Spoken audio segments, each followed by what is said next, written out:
지난달 독일 함부르크에서 G20 세계 정상회의가 있었습니다. 여기에 우리나라 문재인 대통령이 참석을 했는데요. 그곳에서 캐나다 트루도 총리와 함께 면담을 나누는 중에 다음과 같은 말을 했습니다. 지금 한반도는 6.25 이후 최고의 위기이며 위험한 상황이다라고 밝힌 바 있습니다. 대한민국에서 세계 정세를 가장 잘 알고 있는 사람이 대통령입니다. 그런데 그가 내린 이와 같은 위기의 진단은 현재 우리 민족이 처해 있는 상황이 얼마나 엄중한가를 잘 대변해주고 있다고 볼 수 있습니다. 하물며 이와 같은 국내외 정세 속에서 격동의 시대를 살아가고 있는 우리 개개인의 삶은 더 말할 나위가 있겠습니까? 여러 가지로 불안하고 혼돈스럽고 또 앞날이 염려되는 그런 시대 속에 우리가 지금 살아가고 있습니다. 전도서 7장 14절에 보면 하나님께서는 우리 인간에게 낮과 같이 형통한 날과 밤과 같이 곤고한 날을 병행케 하셨다라고 말씀했습니다. 세상에 그 누구도 매일 형통한 날만을 살아갈 수 없으며 또 세상에 그 누구도 매일 곤고한 날만을 살아갈 수는 없다는 거예요. 이 두 가지가 서로 교차되므로 장래일을 인간이 능히 헤아려 알지 못하게 하셨다라고 했습니다. 우리가 되어질 앞날에 대한 보장이 없다는 것이죠. 그러니까 지금 아무리 잘 돼도 밤 같은 날이 올 수 있으니까 계속 염려해야 하고 노력해야 하는 것이고, 지금 아무리 어려워도 또 낮과 같이 형통한 날이 올 수 있으니 희망을 가지고 살아가도록 하나님이 만드셨다고 하는 것입니다. 그런데 이제 우리 인간은 누구나가 기왕 내게 주어진 인생살이 항상 밝은 낮처럼 화창하고 쨍하고 해뜨는 그런 날들이 계속되기를 원하고 있습니다. 그러나 그것은 우리의 바람일 뿐 실제로 비바람이 몰아치고 눈보라가 부는 듯한 날도 경험하게 되고, 또 어떤 때는 우리가 뜬 눈으로 밤을 지새야 하는, 또 눈물로 또 베개를 적셔야 하는 그런 어두운 날도 우리에게 찾아오는 법입니다. 그런데 이제 이와 같은 고난이 내 잘못 때문에, 내 실수 때문에, 내 허물 때문에 주어진 것이라면 우리가 능히 감내할 수가 있고 또 입이 10개라도 할 말이 없을 거예요. 그런데 어떤 때는 보면 나의 잘못과는 상관없이 내가 그렇게 큰 어려움, 허물을 드러낸 것도 아닌데 불가항력적으로 나에게 다가오는 그런 고난이 있다는 말씀이죠. 이제 그럴 때는 우리의 마음속에 고민이 생깁니다. 왜 이런 고통이, 이런 불행이 내게 오는 것인가? 또 하나님이 살아계시다면 나의 이 억울함을, 원통함을 왜 보시고도 외면하시고 잠잠하시는 것일까? 이런 신앙적인 갈등과 회의에 빠지게 됩니다. 그래서 우리가 부르는 복음 찬양에도 보면 왜 나만 겪는 고난이냐고 불평하지 마세요. 그 말은 왜 이건 나한테만 이런 게 오냐라고 우리가 불평하기 쉽다는 거죠. 왜 이런 슬픔 찾아왔는지 원망하지 마세요. 왜 이 슬픔이 나한테만 오는 것인가? 이래가지고 우리가 원망하기가 쉽다는 것을 보여주고 있습니다. 오늘 우리가 함께 교독한 시편 42편은 굉장히 유명한 구약의 시편 중에 하나인데요. 여기 보면 다윗 왕이 아들 압살롬의 반역으로 인해서 도피 생활을 하게 될 때 그가 슬픔에 가득 차서 지은 일종의 애가입니다. 다윗의 애가가 이 시편 42편이에요. 슬픔의 노래예요. 생각해 보세요. 자기 핏덩어리 아들이 아버지 잡아 죽이겠다고 반역을 일으키고 그리고 추격을 해오니 이것보다 더 서글픈 일이 어디 있겠습니까? 다윗은 그가 누렸던 화려했던 궁궐의 생활, 그리고 하나님께 많은 사람들과 함께 예배하던 성전의 추억을 뒤로한 채 피난처를 찾아 여기저기 동굴을 찾아 헤매는 그런 처량한 신세로 전락하고 말았습니다. 바로 이와 같은 다윗의 입장을 가장 잘 함축한 표현이 바로 1절의 말씀이에요. 우리가 오늘 예배 서두에 함께 불렀던 찬송의 내용이기도 하죠. 하나님이여 사슴이 시냇물을 찾기에 갈급함같이 내 영혼이 주를 찾기에 갈급하나이다. 여러분, 팔레스타인 지역은 사막지대입니다. 그리고 광야예요. 지난달에 우리 민지가 요르단에 다녀왔는데 오늘 제가 물었어요. 그래, 요르단은 날씨가 어떻더냐 그랬더니 거기보다 한국이 더하대요. 한국이 이상해졌습니다. 지난 겨울에는 저 러시아 시베리아보다 우리가 더 추웠고요. 지금은 중동 지역보다도 더 우리가 덥다는 거예요. 참 희한한 그 날씨를 우리가 지금 맞고 있는데, 이 팔레스타인 광야에서 물 한 모금을 찾기 위해서 가냘픈 사슴이가 그냥 돌아다닌 것 같은 그런 심정을 지닌 채 다윗은 지금 하나님을 향한 타는 목마름으로 하나님의 은혜를 구하고 하나님의 도우심을 간구하고 있었던 것입니다. 오늘 본문에 보면 아주 처절한 그 삶의 고통에서 터져나오는 탄식 소리들이 기록되어져 있습니다. 3절, 내 눈물이 주야로 내 음식이 되었도다. 밤낮으로 눈물을 얼마나 흘리면 눈물을 음식 삼아서 지금 지내고 있다. 4절, 내 마음이 상하는도다. 육체가 망가지는 게 아니라 마음이 상처를 입었다는 거죠. 5절, 내가 어찌하여 낙심하며 불안해하는가. 지금 다윗이 처해 있는 입장을 잘 보여주는 표현입니다. 특별히 다윗이 제일 힘들었던 것은 믿지 않는 대적들이 하나님을 조롱할 때였습니다. 여기 6절에 3절과 10절에 보면 내 하나님이 어디냐? 라고 사람들이 나를 비웃습니다. 여러분, 우리가 이 신앙생활 하는 사람으로서 이제 불신 친척이나 이웃들과 지내다가 제일 듣기 가슴 아픈 이야기가 네 하나님이 어디냐? 하나님이 있는데 너 왜 니네가 그런 일을 당하냐? 이런 말 할 때 정말 매우 송구하고 힘들거든요.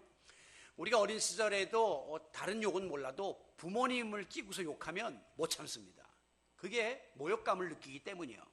지금 다윗이 이런 여러 가지 평생에 경험해보지 못했던 멸시, 천대, 조롱, 모욕감 속에 휩쓸려서 이루 말할 수 없는 아픔을 느끼며 인생의 깊은 밤과도 같은 절망의 자리에 빠져 있었던 것입니다.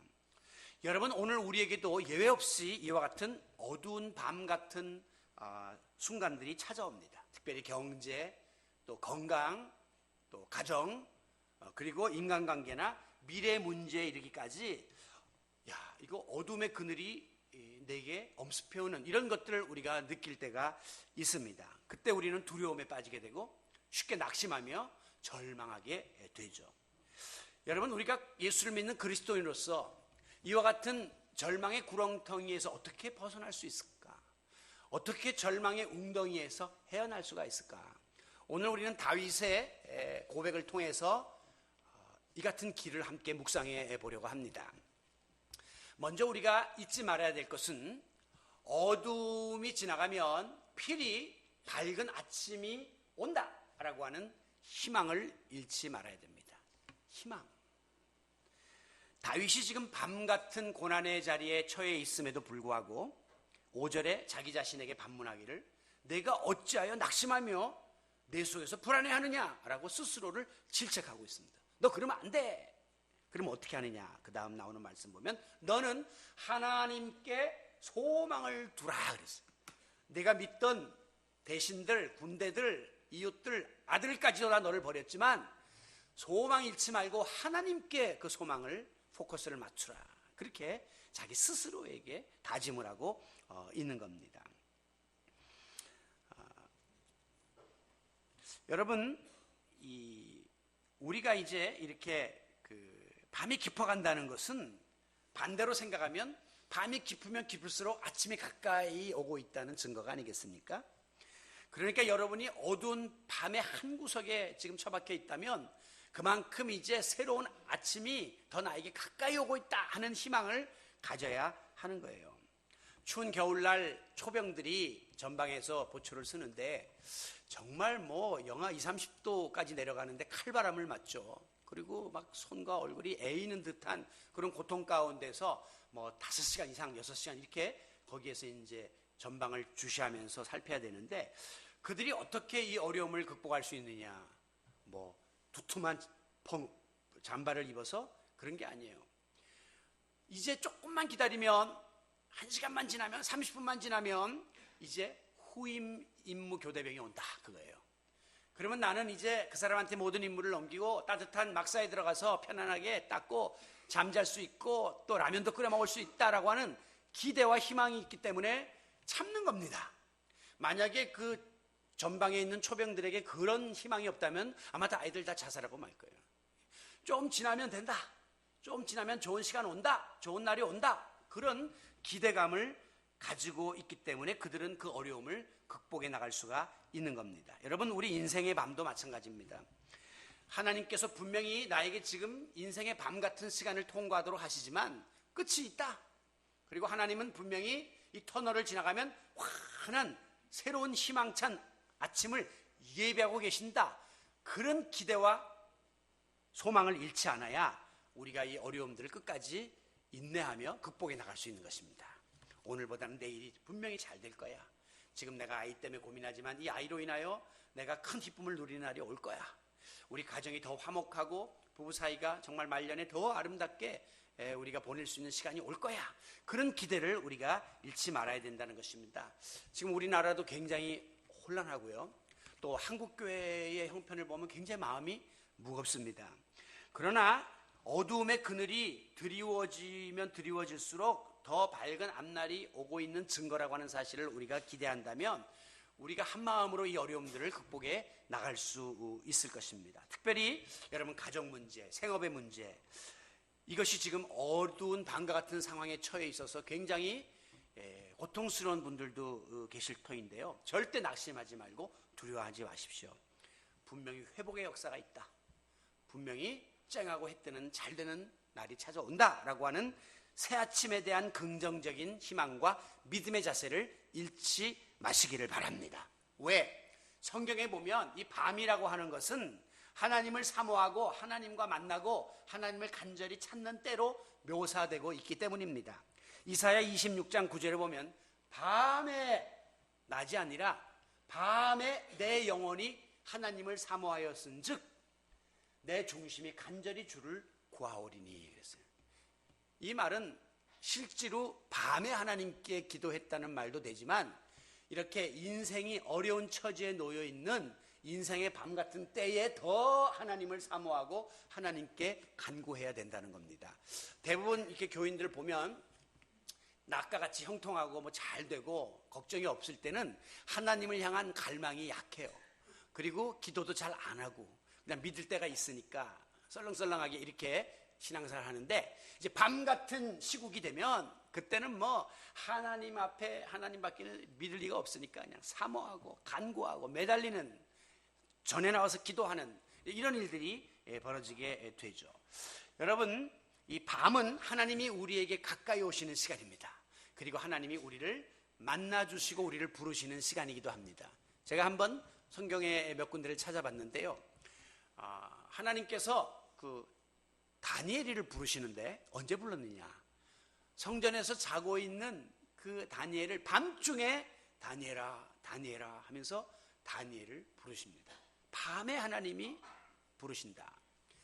그 다음에 이제 그 솔로몬이 기브온 산당에서 1000번제를 드린 다음에 이제 하나님께서 나타나시는데 언제 나타나냐면 한밤중에 나타나가지고 솔로몬에게 내가 너에게 무엇을 하여 주랴 이렇게 말씀했습니다. 우리를 부르시고 우리를 만나주시는 하나님이 밤중에 다가오시더라는 거예요. 성경에 보면 거의 다 그래요. 낮에 하나님이 오시는 법이 없어요. 자, 밤은 하나님이 우리의 역사에 개입하시고 승리를 안겨다 주시는 때이기도 합니다. 아수르 군대가 유다를 침공했을 때 히스기야가 하나님의 도우심을 구합니다. 그랬더니 하나님께서 밤중에 하나님의 사자를 보내사 아수르 군대 18만 5천 명을 쳐서 멸절시키십니다. 하나님의 역사가 밤에 일어났고 밤에 하나님이 승리를 주셨어요. 이와 같은 이야기는 기드온과 미디안의 전쟁에서도 나타납니다. 기드온의 300명의 용사가 횃불 항아리를 들고 밤중에 그것을 깨면서 환하게 빛을 밝히면서 이제 공격을 해 들어갈 때 이 미디안 군사들이 자다가 일어나서 자기들끼리 자중질환이나 서로 찔러 죽이고 난리가 벌어져서 마침내 13만 5천 명이 진멸하는 일이 벌어졌는데 이게 다 밤중에 일어난 사건들이란 말이죠. 이것은 단지 시간적으로 밤에 하나님이 우리를 만나주시고 우리를 부르시고 우리에게 가까이 오시고 역사하신다는 그런 사건으로만 받아들일 것이 아니라 우리 인생이 어둡고 절망적이고 밤과 같이 이런 힘든 상황에 있을 때에 하나님이 나타나시고 가까이 오시고 하나님이 우리를 만나주신다는 거예요. 그러므로 여러분이 지금 어렵고 힘든 밤과 같은 상황에 있을 때 더욱더 주님을 찾고 바라보고 구하고 하나님을 만나기를 힘쓰는 성도 여러분들이 되시기를 바랍니다. 이 밤이라고 하는 시간은요, 아침이 오기 직전의 시간입니다. 그렇기 때문에 이제 정리할 것 정리하고 끝낼 것 끝내야 되는 시간이 밤이에요. 그리고 아침에는 새로움을 맞이해야 돼요. 새로운 기분으로 새로운 것을 맞아들여야 한다는 것입니다. 이 말은 우리가 인생의 밤 같은 시간에 저질렀던 잘못, 실수, 죄 이런 것은 그냥 새 아침이 오기 전에 다 청산해야 된다는 거예요. 밤은 그러므로 나를 들여다보는 시간입니다. 우리가 어릴 때는 밤이 굉장히 무서웠지만 나이가 들면서 밤 시간이 굉장히 좋아지잖아요. 저도 굉장히 야행성 기질인데 왜? 밤은 조용해요. 나를 성찰할 수 있는 시간이에요. 그리고 깊이 있게 사고할 수 있고 또 스스로를 이렇게 하나님과 교제할 수 있는 시간이 밤이거든요. 그래서 여러분이 어려울수록 이런 시간에 더 하나님을 묵상하고 또 자기 자신을 들여다보는 성찰과 그것에서 잘못된 게 깨달아지면 회개하는 이런 일들을 우리가 꼭 해야 합니다. 그래야 하나님이 예비하신 보라 새 일이 너희에게 펼쳐질 것이다. 이전 것은 지나갔다라고 하나님이 선포해 주시는 것이죠. 그러므로 어두운 밤과 같은 어려운 때일수록 자기 자신을 돌아보고 또 성찰하고 하나님 앞에 회개하며 바로 서기를 힘쓰므로 하나님이 예배하신 새날 새아침을 기쁨으로 맞이하는 우리 성도 여러분들이 되시기를 바랍니다. 몽골에 가면 푸른 초장이 끝없이 펼쳐집니다. 몽골이 우리 남북한을 합친 7배가 되는 거대한 나라인데요. 그런데 가다 보면 간혹 중간중간에 움푹 시커멓게 패여있는 모래 웅덩이를 보게 됩니다. 보면 좀 흉해요. 파란 초장에 이렇게 시커먼 것들이 파여있기 때문에 흉측해요. 그런데 놀라웠게도 밤새 비가 쏟아져 내리게 되면 그 흉측했던 웅덩이에 이렇게 물이 가득 고이게 됨으로 인해서 말이나 가축들이 와서 그것을 마시는 그런 아주 유용한 존재로 이 웅덩이가 쓰임받게 되는 것입니다. 마찬가지로 오늘 우리가 세상을 살다 보면 이렇게 원치 않는 웅덩이 같은 그런 실패의 흔적들이 많아요. 내 인생이 그냥 파란 초장처럼 이렇게 펼쳐지면 좋겠는데 내 그 이력서가 좀 이렇게 쫙 양탄자같이 비단길같이 펼쳐지면 좋겠는데 중간에 보면 실수했던 실패했던 부끄러웠던 그런 흔적들을 우리가 지니고 있다는 것입니다. 그런데 이 비바람이 몰아치는 이 어두움의 밤 같은 인생의 고난의 순간을 거치다 보면 하나님이 우리에게 바로 그 웅덩이에 은혜를 베푸시고 그 웅덩이 때문에 하나님이 복을 주시는 놀라운 역사가 일어나게 됨을 감사하시기 바랍니다. 저도 아주 참 형통한 길을 살기 원했고 또 내가 참 흠집 나지 않은 인생을 살고 싶었으나 그러나 부족한 거로 내 인생에 내 이력서에 이렇게 웅덩이가 파인 것들이 있었습니다. 너무 부끄럽고 그것이 수치스럽고 감추고 싶었지만 하나님은 그곳에 필요한 것들을 공급하심으로 그래서 나중에 몽골의 모래 웅덩이가 가축들에게 유용하게 쓰임받는 것처럼 우리를 하나님께서 소중하게 사용하신다는 사실을 깨닫고 희망을 잃지 마시기 바랍니다. 베드로는 예수님을 배반했습니다. 세상에 일생일대의 부끄러운 치욕적인 실패를 경험해서 베드로의 마음에 큰 웅덩이가 파였어요. 그래서 거기 빠져가지고 헤어날 수 없는 매일 신음하면서 살 수밖에 없는 그리고 자포자기하고 자학하며 살 수밖에 없는 인생이 되고 말았습니다. 그러나 베드로는 그런 어두운 밤 같은 상황에 함몰되지 않았습니다. 거기에 짓눌리지 않았습니다. 그는 다시금 즉시 깨우쳐 돌이켜 회개함으로 하나님께서 베드로를 이전보다 더 크게 귀하게 쓰는 사도가 되었음을 믿으시기를 바랍니다. 잠언 29장 18절에 보면 꿈이 없는 백성은 망한다. 희망이 없는 사람은 끝장난다는 거예요. 오늘 우리가 직면한 이 어둠 같은 현실과 고난은 머지않아 밝은 아침을 희망을 약속해 주는 하나의 전조 작업이다. 그렇게 생각하세요. 이건 시그널이다. 그렇게 보세요. 그리고 어려움 속에서 낙심하지 말고 포기하지 말고 절망하지 말고 다윗처럼 나는 하나님께만 소망을 두리라. 이렇게 고백하면서 이 어려움들을 헤쳐나가는 우리 성도 여러분 되시기를 바랍니다. 두 번째로 우리가 절망에서 벗어나기 위해서는 이 절망의 어두운 밤을 훈련과 그리고 연단의 기회로 삼는 겁니다. 적극적인 자세죠. 다윗은 자기에게 찾아온 이 어두운 밤과 같은 고난의 과정을 통해서 더 하나님을 찾았어요. 더 하나님을 의지했어요. 그래서 내 영혼이 주를 찾기에 갈급하나이다. 예? 내가 살아계신 하나님을 갈망합니다 그랬어요. 갈급하다, 갈망하다고 하는 것은 내가 간절하게 애타게 바라는 것을 뜻합니다. 고난 중에도 하나님을 더 찾았다는 거죠. 대부분 우리는 고난이 오면 아이고 이젠 끝이구나, 그리고 하나님과의 관계를 놔요. 그런데 다윗은 고난이 왔는데 더 하나님을 의지했다는 거예요. 특별히 6절 말씀에 보면 내 영혼이 내 속에서 낙심이 되므로, 대부분 우리는 내 영혼이 내 속에서 낙심이 되므로 내가 하나님을 떠나나이다. 내가 교회를 그만 나오겠나이다. 나는 더 이상 기도도 안 하고 찬송도 못 하겠나이다. 이게 정답인데 다윗은 내가 내 속에서 낙심이 되므로 오히려 더욱 주를 기억하나이다.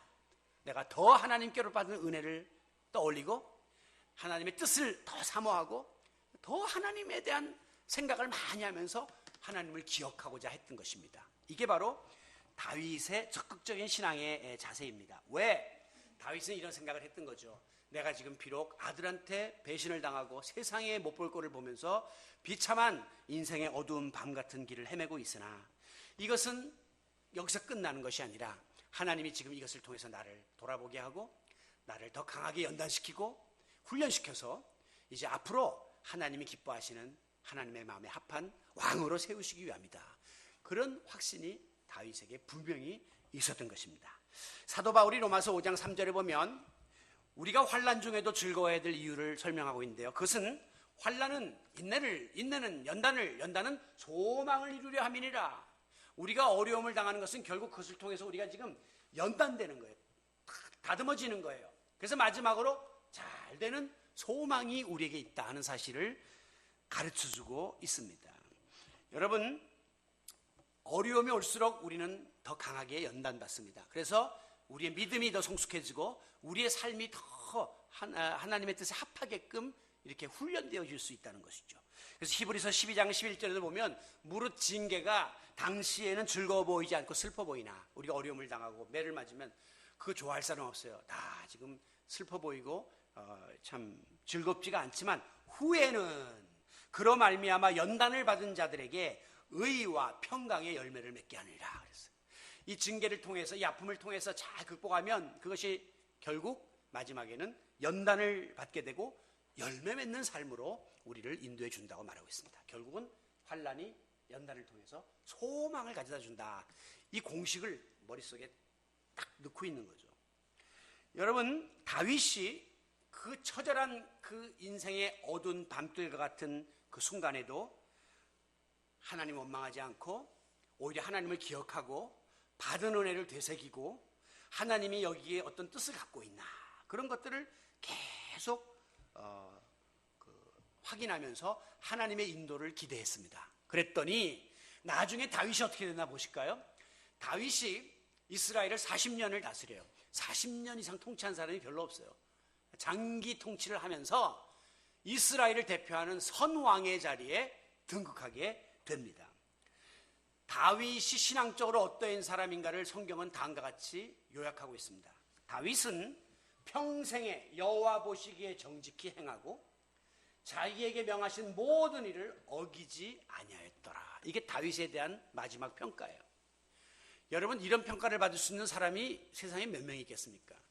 한순간 잘하는 건 할 수 있지만 일평생 동안, 물론 다윗이 밧세바 사건을 통해서 좀 이렇게 몇 번의 실수가 있었지만, 그러나 마지막에 다윗에게 주어진 평가는 다윗은 평생에 하나님 보시기에 정직하게 행했다.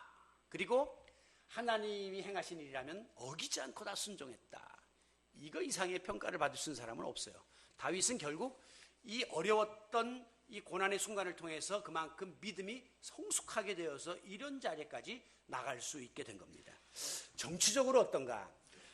여러분, 이스라엘 역사상 가장 넓은 영토와 막강한 국력을 갖췄던 시대는 다윗의 아들 솔로몬의 시대입니다.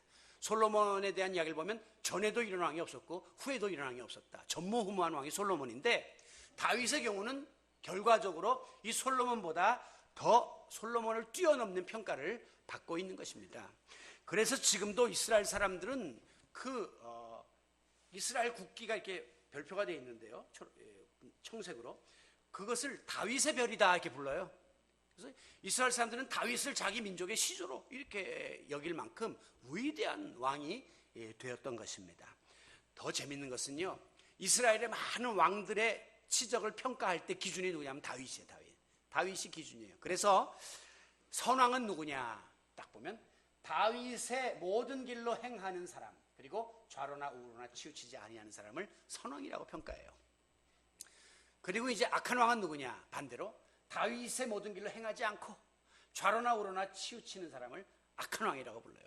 그러니까 이스라엘 모든 왕들의 표상은 다윗처럼 되는 거예요.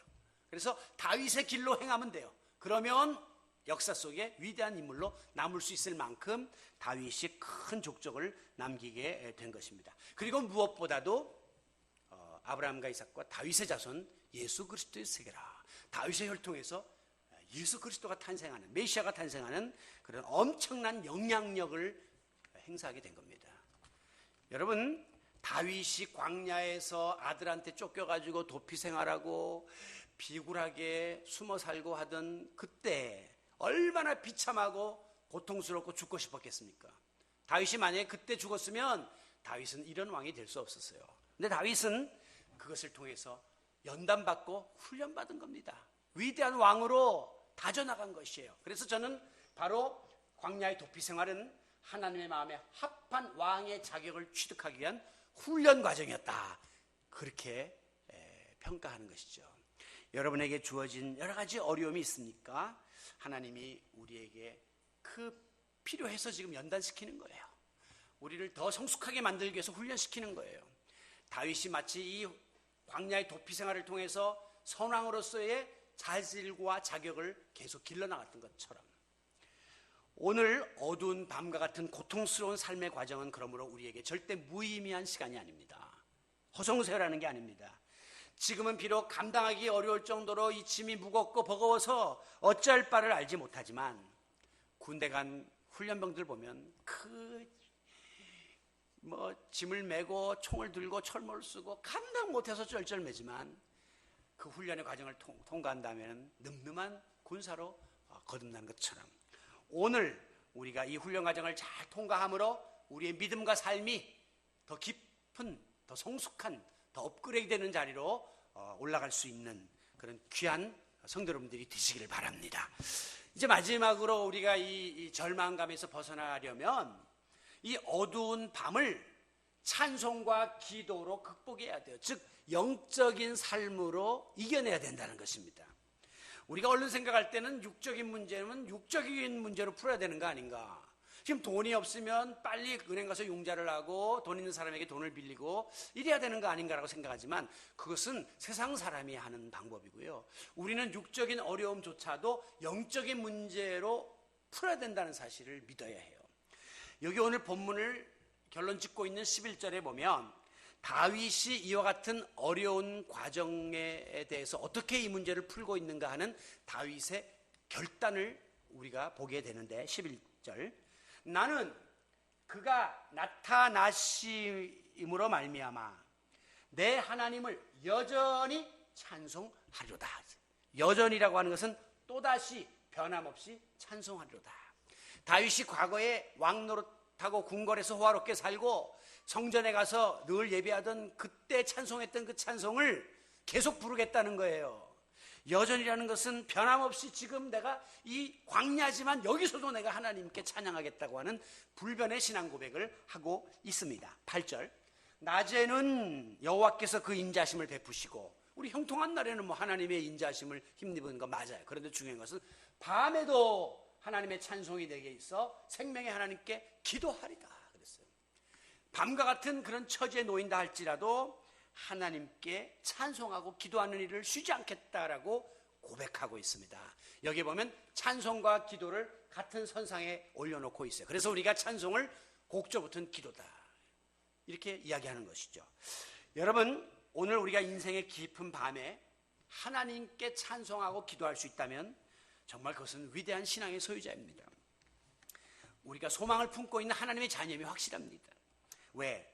대부분의 사람들이 어려우면 자꾸 찬송도 다 죽어버리고 기도 생활도 끊어지고 교회 생활하고도 발을 끊으려고 하거든요. 그런데 어려운데 더 찬송하고 기도하고 하나님 앞에 나가기를 힘쓴다는 것은 우리 마음에 하나님의 살아계심과 그의 위대하심과 그의 능력과 그의 전능하심과 그의 신실하심과 그의 은혜와 사랑을 우리가 믿기 때문에 그분에게 매달리는 것 아니겠습니까? 그러므로 어렵고 힘들수록 하나님께 찬양하며 기도하며 나가는 것은 하나님이 기뻐하시는 일입니다. 여러분, 이런 설교를 제가 하고 성도들도 이렇게 고백을 하지만 정말 막상 감당하기 어려운 상황에 부딪히면 대부분 많은 사람들이 기도 안 해요. 그리고 찬송 안 해요. 가끔 가다가 아이들이 그냥 밤중에 막 열이 40도가 나면서 아파져요. 그러면 우선 기도해야 될 거 아니에요. 그런데 야 빨리 응급실 이거부터 나오지 하나님께 비상전화를 거는 일을 못한단 말이에요. 이게 우리 인간의 현실입니다. 목회자들도 이렇게 가르치지만 막상 어려우면 정말 횡설수설하면서 어찌할 바를 알지 못하는 것이 우리 연약한 인간이에요. 하지만 그와 같은 때일수록 위대하신 하나님의 능력을 믿고 그분에게 영광을 돌리고 찬양이죠. 그분에게 감사하고 기도하죠. 그분의 도우심을 구한다면 여러분 어둠의 세력이 물러가고 빛나는 광명한 앞날이 우리 앞에 다가오게 될 줄로 믿습니다. 왜? 그럴 수밖에 없는 것이 기도와 찬양은 하나님께 올려드리는 거잖아요. 하나님을 존귀하게 여기고 하나님의 도우심을 구하는 거잖아요. 그러니까 전능하신 하나님께서 못할 것이 전혀 없으신 하나님이 우리의 삶에 개입하시면 풀어지지 못할 문제가 없는 것입니다. 하나님께서 축복의 보고를 여시면 하나님의 물질적인 축복이 쏟아부어지는 것이고 죽은 자를 살리실 수 있는 하나님께서 우리의 육신을 터치해 주시면 질병이 물러가는 것이고 이 모든 것들이 문제의 근본적인 해결을 하나님께로부터 온다는 고백이 바로 찬양과 기도예요. 그래서 바울과 실라가 빌립보 감옥에 복음을 전하다 갇혔을 때에 그들이 그 처참한 습기 어린 그 지하 감옥에서 뭐 했습니까? 찬송을 불렀다 하는 것은 하나님께 찬양하며 기도했다는 것이죠. 그랬더니 지진이 나고 옥문이 열리면서 그들이 얽매였던 것에서부터 풀어지는 놀라운 자유를 경험하게 되었던 것입니다. 그들이 감옥에서 할 수 있는 것은 기도와 찬송밖에 없었던 거예요. 그랬더니 하나님이 그들을 자유케 하셨다. 여러분 이것이 바로 하나님의 능력이 아니겠습니까? 오늘 우리가 인간적으로 볼 때는 절망적인 순간이지만 바로 그때 하나님을 바라보고 하나님께 올려드리는 찬송과 기도는 하나님의 능력을 불러오게 되고 하나님의 역사를 일으키는 기적의 통로가 됨을 믿으시기 바랍니다. 찬양과 기도는 기적의 통로예요. 우리가 찬양과 기도하면 하나님 마음이 움직입니다. 하나님 손길이 움직입니다. 그러면 되는 거예요. 그러면 문제가 해결되는 거예요. 불가능을 가능케 하는 일들이 우리 앞에 나타나게 되고 부정적인 생각이 긍정적으로 바뀌고 소극적인 자세가 적극적으로 바뀌고 또 슬픔이 기쁨으로 또 절망이 희망으로 바뀌는 변화의 역사가 하나님의 능력을 통해서 일어날 수 있는 것이죠. 이 믿음 가지고 절망의 구렁텅이에서 헤쳐나오는 성도 여러분들이 되시기를 바랍니다. 말씀을 맺습니다. 요즘 우리는 여러 가지 이유로 인해서 깊은 밤과 같은 고난에 처해 있습니다. 오늘 여기 나와서 예배드리고 있지만 마음 한구석에는 참 내가 이 터널을 어떻게 뚫고 나가야 될지 몰라서 암울해하는 분들이 계실 것입니다. 그런데 여러분 이런 어두운 밤과 같은 날들은 지금 나한테만 오는 것이 아니에요. 누구에게나 다 와요. 그래서 하나님은 공평하신 하나님이에요. 물론 내용과 크기와 그 수준은 조금씩 차이가 있지만 그러나 누구나 다 이 어려운 인생의 터널을 거쳐야 된다는 사실을 깨달으시고 마음을 위로받고 또 의연하고 담대하시길 바라요. 초점 어쩌죠 이러지 말고 오라 또 내가 이 산을 넘어가리라 이 또한 내가 극복하리라. 우리 지금까지 그렇게 살아왔잖아요. 어려웠던 고비고비 넘어 여기까지 온 것처럼 이 문제도 또한 하나님이 풀어주시리라 라고 믿어야 합니다. 그리고 중요한 것은 이 고난의 배후에는 하나님의 원대한 뜻이 있다. 당신의 섭리가 있다. 지금 이게 잘 몰라서 괴롭지만 하나님 이 뜻이 이루어지게 해주세요. 그리고 또 하나는 하나님은 마지막에 결국 축복을 예배하고 계신다는 좋은 것을 주려고 한다는 거죠. 그래서 이것을 변장된 축복이라고 하는데 지금 나타나는 것은 고난이니까 어두움이니까 무서운데 그 속에는 밝은 새아침이 기다리고 있고 하나님의 축복이 예비되어 있다는 사실을 바라보면 우리가 능히 이 문제를 해결해 나갈 수가 있는 겁니다. 아까 초병처럼 막사에서 먹을 꿀라면이 기다리고 있다는 거죠. 꿀잠이 기다리고 있다니까 졸음을 이기고 추위를 이길 수 있는 거예요. 오늘 바로 이와 같은 믿음이 우리 가운데 더욱더 강화될 수 있기를 바랍니다. 이를 위해서 오늘 세 가지로 함께 생각해 보았죠. 아무리 어두운 밤과 같은 삶을 산다 할지라도 깊은 밤 지나면 밝은 새 아침 온다. 소망을 하나님께 두시기 바랍니다. 그리고 이것은 내가 이 고난 앞에 주저앉아서 내 인생 끝장나는 게 아니라 하나님이 나를 더 강하게 하고 더 힘있게 하려고 하시는 연단과 훈련의 기회다. 참자. 이를 악물고 끝까지 인내하시기 바랍니다. 그리고 이 깊은 밤이야말로 내가 하나님을 찬양하고 기도하면서 내가 영적으로 더 하나님께 가까이 나갈 때이다 라고 생각하고 더 성전에 나오길 힘쓰고 더 무릎 꿇어 하나님 앞에 메어 달릴 수 있기를 바랍니다. 우리 모두 다윗처럼 이 깊은 밤과 같은 고난 속에서도 하나님을 더욱더 갈망하고 그리고 하나님께 대한 소망을 잃지 말고 궁극적으로 하나님께 영광을 돌리며 살아가기를 힘쓰므로 하나님이 예비하신 전화위복의 복을 받아 누리는 우리 성도 여러분들이 되시기를 어려울 때일수록 더 우리와 가까이 하시는 예수 그리스도의 이름으로 축원합니다.